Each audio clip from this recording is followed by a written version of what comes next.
Hello friends, welcome back to our channel. இந்த வீடியோவில் நம்ம என்ன பார்க்க போகிறோம்னு பார்த்தோம்னா, February 14க்கான கரண்ட் அஃபேர்ஸ். ஃபர்ஸ்ட் ஒன் பார்த்தோம்னா, தமிழ் வளர்ச்சி மற்றும் செய்தித்துறை சார்பில் சிலையும் அதோட அரங்கமும் சில முக்கியமான நபர்களுக்கு அமைச்சிருக்காங்க. யார் யாருக்கு என்னென்ன அமைச்சிருக்காங்கன்னு பார்க்கலாம். நாமக்கல்லில் சென்னை மாகாண முன்னாள் முதல்வர் டாக்டர் ப. சுப்பராயன் சிலையுடன் கூடிய அரங்கம். ப. சுப்பராயன் அவர்களுக்கு சிலையுடன் கூடிய அரங்கம்.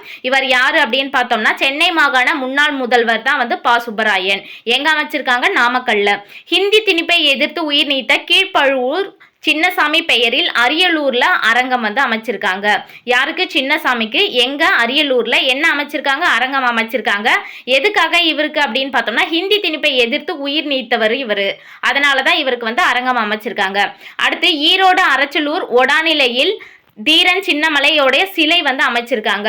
ஈரோடு அரச்சலூர்ல தான் தீரன் சின்னமலை. தீரன் சின்னமலையை பத்தி நம்ம சோசியல்ல நிறையவே படிப்போம்.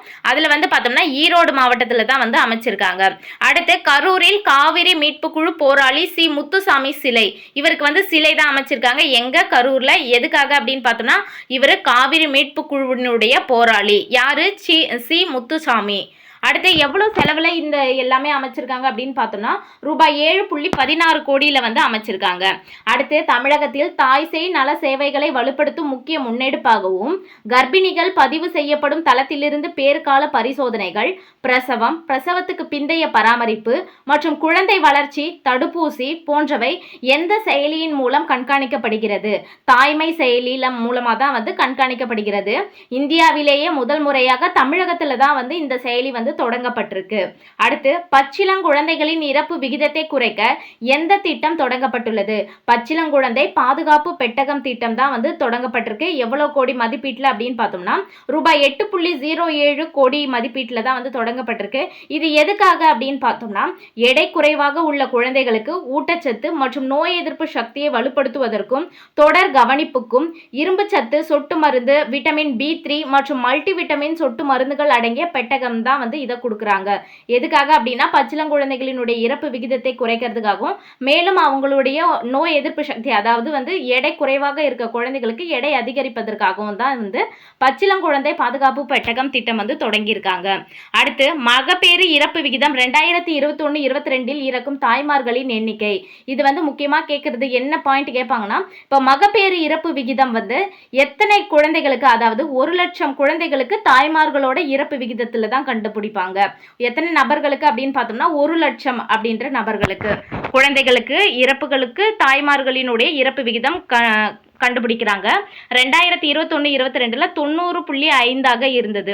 2022-23 52 குறைஞ்சது. 2023-24 45.5 இறக்கும் தாய்மார்களினுடைய எண்ணிக்கை குறைந்தது. 2024-25 39.5 குறைஞ்சிருக்கு.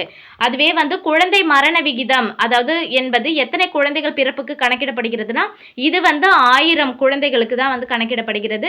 மகப்பேறு இறப்பு விகிதம் 1 லட்சம் பேர்ல தான் கணக்கிடப்படுகிறது. 2021-22 10.4 குழந்தைகள் இறக்கிறதா தெரிவிச்சிருக்காங்க. 2022-23 10.2, 2023-24 8.2, 2024-25 7.7 குறைஞ்சிருக்கு.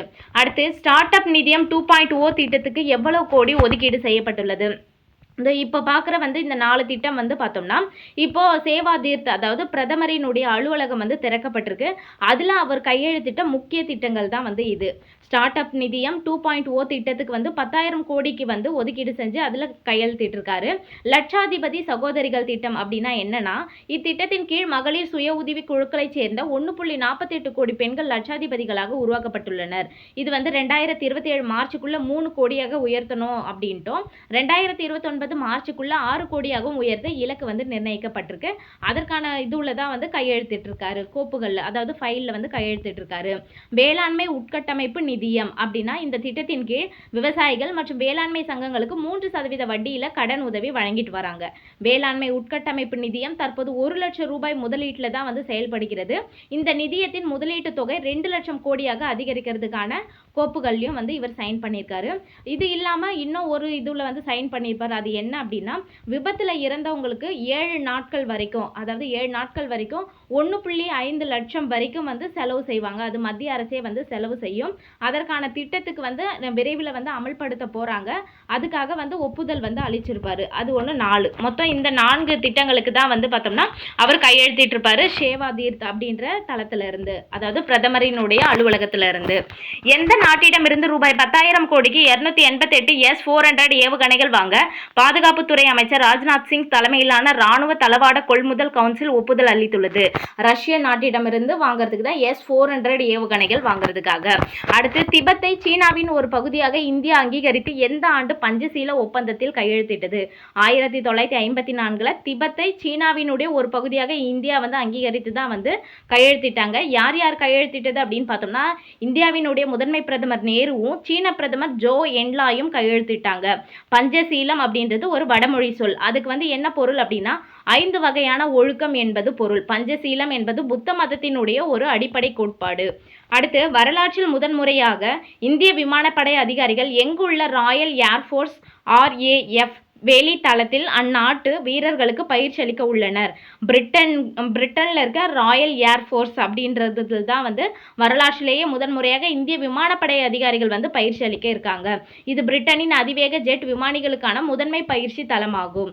அடுத்து, மத்திய கிழக்கு பகுதியில் ஏற்கனவே உள்ள போர்க்கப்பலுக்கு உதவியாக எந்த 2வது போர்க்கப்பலை அமெரிக்கா அனுப்பி வைக்கும் என்று அதிபர் ட்ரம்ப் திட்டமிட்டுள்ளார்?